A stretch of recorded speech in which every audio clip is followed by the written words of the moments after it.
आप देख रहे हैं अनहोनी। अनहोनी में आज की कहानी हमारे साथ शेयर की है आलोक जी ने।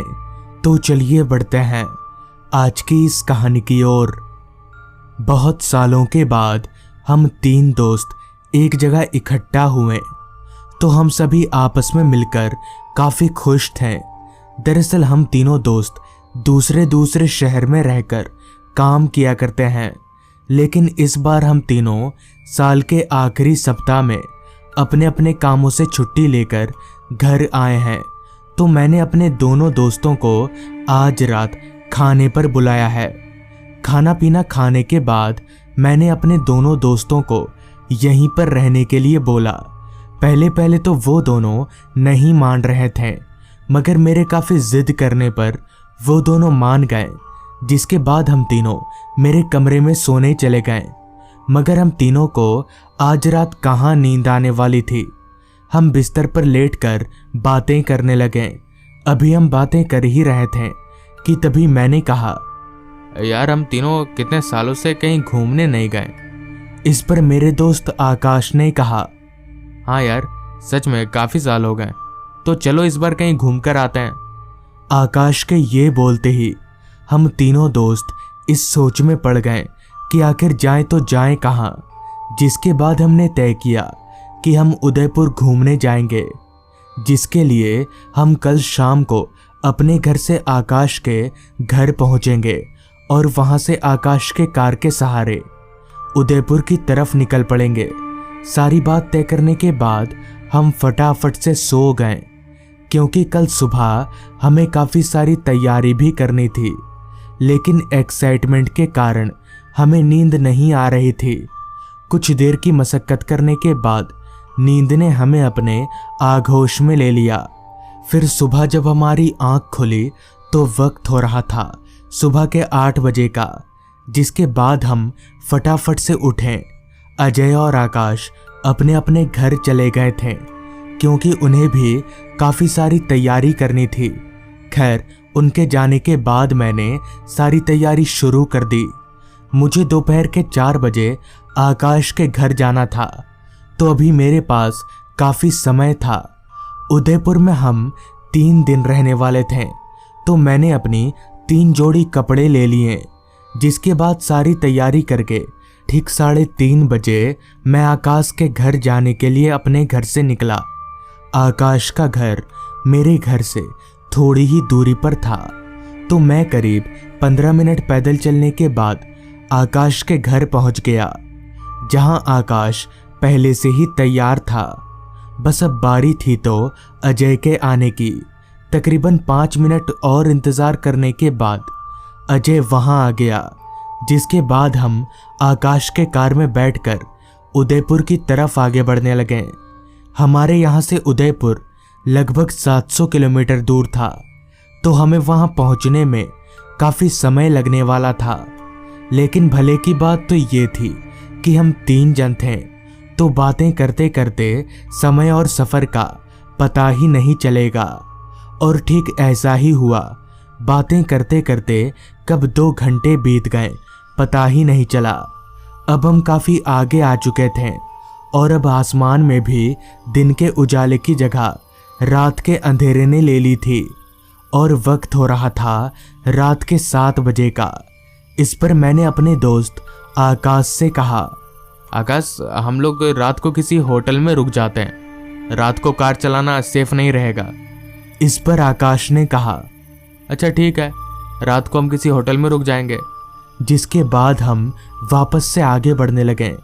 कुछ देर और कार चलाने के बाद रास्ता भी एकदम सुनसान हो गया।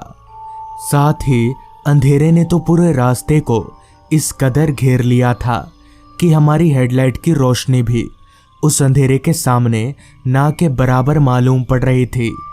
रास्ता इतना सुनसान था कि कार के अंदर बैठकर ही हम बाहर की खामोशी को महसूस कर पा रहे थे। कुछ देर और चलने के बाद हम एक लंबे रास्ते पर पहुंचे। उस रास्ते के दोनों ओर दूर दूर तक हमें घने जंगल ही दिखाई पड़ रहे थे।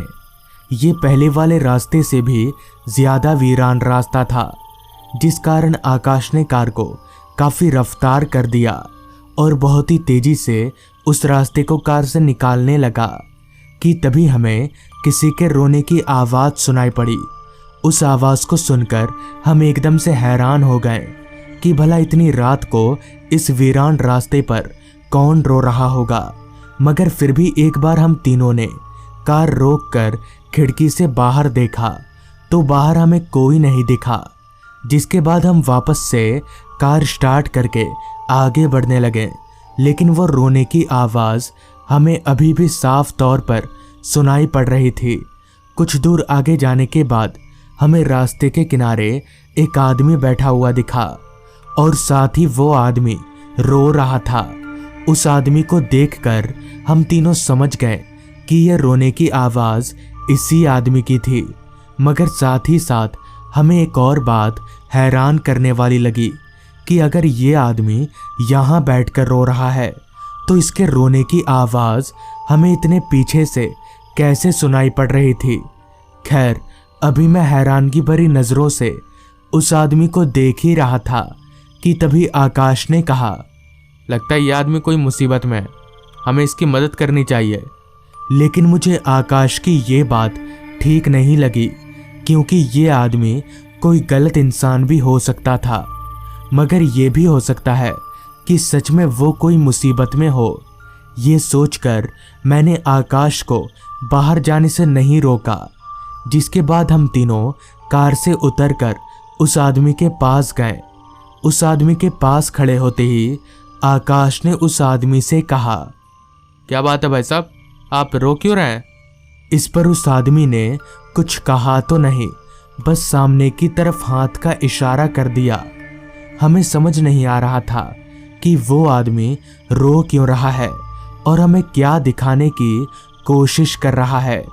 इस पर आकाश ने दोबारा उस आदमी से कहा, आगे क्या है और क्या दिखाना चाह रहे हैं आप हमें? आकाश के इतना बोलते ही वो आदमी उठा और अपने हाथ के इशारे की तरफ आगे बढ़ने लगा। हम भी उस आदमी के पीछे पीछे चल रहे थे, मगर हमें कहाँ पता था कि हम कितनी बड़ी मुसीबत की तरफ आगे जा रहे हैं। कुछ दूर उस आदमी के साथ पीछे पीछे चलने के बाद हमें रास्ते पर एक साइकिल पड़ा हुआ दिखा, जो कि बहुत टूटा फूटा था। ये देखकर हम समझ गए कि इस साइकिल का एक्सीडेंट हुआ है। अभी हम इधर उधर देख ही रहे थे कि तभी हमें रास्ते के एक किनारे पर कोई शख्स पड़ा हुआ दिखा। वो आदमी औंधे मुंह जमीन पर गिरा हुआ था, इसलिए हम उसका चेहरा नहीं देख पा रहे थे। तभी हम दौड़कर उस आदमी के पास गए और ऐसे ही हम उस आदमी को अपनी ओर पलटे तो पाया कि ये वही आदमी है जो हमें यहाँ तक लेकर आया था। ये देखकर हमारे होश उड़ गए। इतने में ही वो लाश अचानक से गायब हो गई और साथ ही साथ वो आदमी भी जो हमें यहाँ तक लेकर आया था। ये देखकर हम समझ गए कि ये कोई इंसान नहीं बल्कि भूत है। जिसके बाद हम भागते हुए कांपते कदमों के सहारे अपनी कार के अंदर आए और काफ़ी रफ्तार से कार भगाकर आगे बढ़ने लगे। जिसके बाद हमने कार को एक छोटे से चाय की टपरी पर रोका और उस चाय वाले को पूरी बात बताई, जिस पर उन्होंने बताया आज से कुछ दिन पहले रात के वक्त वो आदमी साइकिल लेकर घर वापस लौट रहा था कि तभी उस आदमी का एक ट्रक से एक्सीडेंट हो गया और वो आदमी वहीं मर गया। तब से उसी की आत्मा वहाँ भटकती है। तो दोस्तों, ये थी आज की कहानी।